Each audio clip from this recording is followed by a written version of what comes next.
Okay. So to cut the coco coir, I like to use the thinnest, the finest tooth blade that I can get. My budget, I think this thing was like 13 or 16 bucks. It's like 180 tooth Irwin. Yeah, 180 tooth Irwin blade. It's cheap. It doesn't have like carbide in it, I don't think. I don't think so. I just cut. I don't know. The only thing I cut with this is coco coir and bamboo sticks. Ja,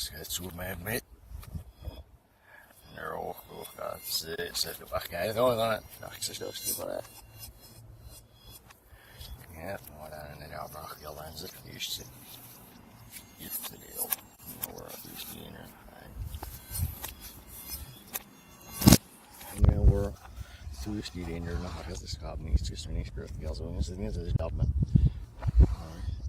Ik ga het deel juist zijn af mee nemen. Maar zijn het dat juist geld hebben. Oh, goed, dat. Okay.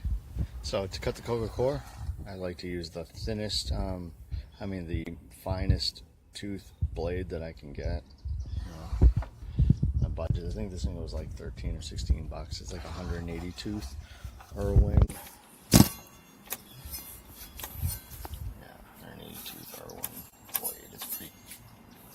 It's cheap. It doesn't have like carbide in it, I don't think. I don't think so. I just cut. I don't know. The only thing I cut with this is coco coir and bamboo sticks. To get the right size, I close the blade, lock it in, get a 2x4 or something, and my core is between is 4x5. It's because of the trays, you know. If you can afford to get them pre-cut, you know, and especially if you get them through City Hydro down in Baltimore, Maryland, I think you're getting yourself a good deal and a lot less of a headache. This I'm gonna blow it down with an air compressor. You'll see me do that, and it's not super critical that everything is super sanitary, because before they get used, I boil them down to soften them and then to shape them, but also to kill any sort of bacteria that's in there, because I know that it's made out of coco coir fiber and tree gum, and but for real, I don't know. I'd rather be overly cautious than not. All sprayed down. I got my coco coir from jet.com. I pay $19.80 something cents, 90 cents. And I buy more than one, because after I think like $5 or something. So.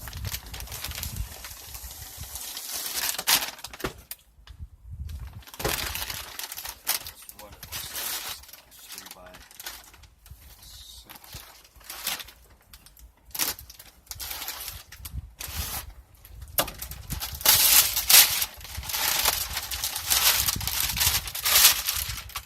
Sometimes they have like a darker one gets delivered, and sometimes a lighter one. I think I really like this lighter one, and it's really hard to stop to get. I mean, the kids just calling them and asking that I want them to get that. And it's not like something I'm not going to do. I probably will.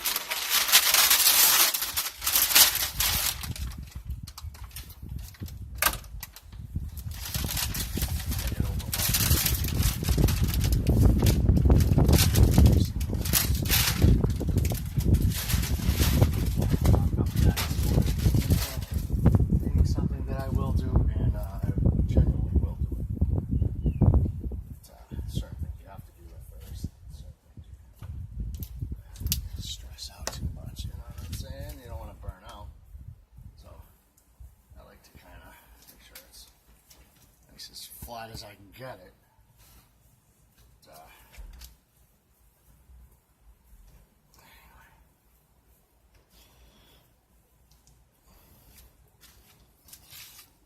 Oh yeah, I like to say I take out the dust bag out of the back because this stuff does tend to bind, get clogged up in there. So it's almost like every time that I do it, I have to cut it out. I mean, blow it out or pluck it out. Okay.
I should have like realistically shaved only maybe a quarter of an inch off of that just to make it flush.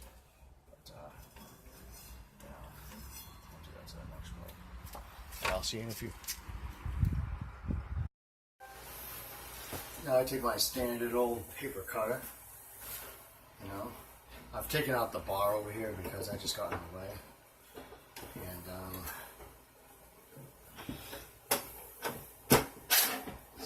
I marked off my 4 and by 5, so now I can just cut them by 5s. That's what I want. And I'll clean up. That's 4 by 5.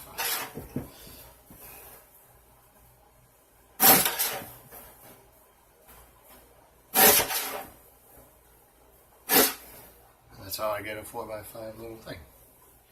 On the ends where they're like slightly smaller, like on the end, see how this is an end? I like to still save those because it turns out I had quite a few of these rolls left, and I was like, you know, I paid for them. I don't want to just throw them away. Maybe I'll see something I can use for in the future, whether it's personal or not. See how? So anyway, so I have the case for the pea tendrils. The peas grow so high, so I had to get a different case, but I couldn't find one that was the same dimensions, only higher. So I had to like settle for one that was slightly smaller. So I was like, you know what? I'll just cut these slightly smaller. So these, and I can't use all of it because see how this is like less than 3. I'll get to a 3. So I'll do a 3 by 4 on this.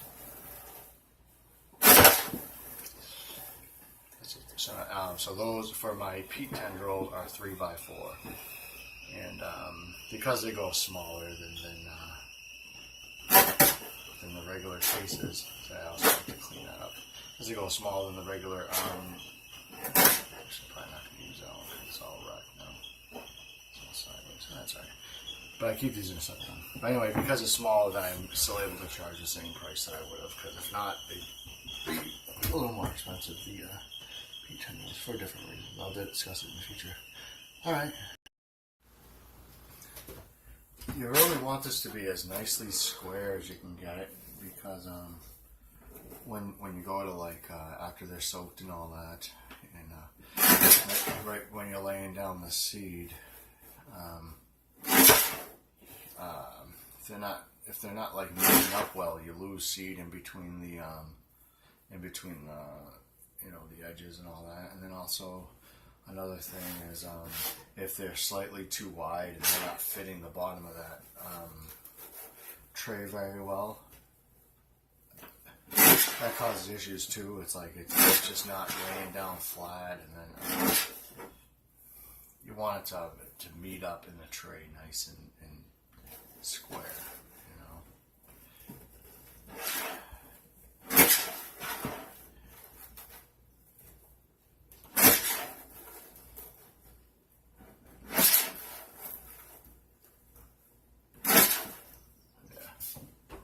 Probably better off if I was standing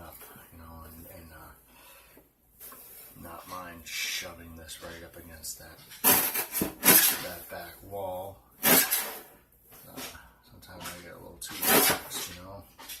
Get a little too lax when you're wearing flip-flops at work, you know.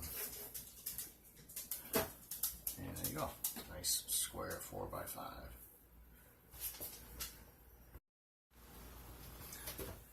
You really want this to be as nicely square as you can get it, because when you go to like after they're soaked and all that, and right when you're laying down the seed,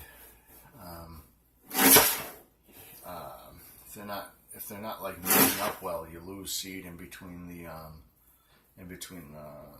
you know, the edges and all that. And then also another thing is if they're slightly too wide and they're not fitting the bottom of that tray very well, that causes issues too. It's like it's just not laying down flat, and then you want it to meet up in the tray nice and square, you know.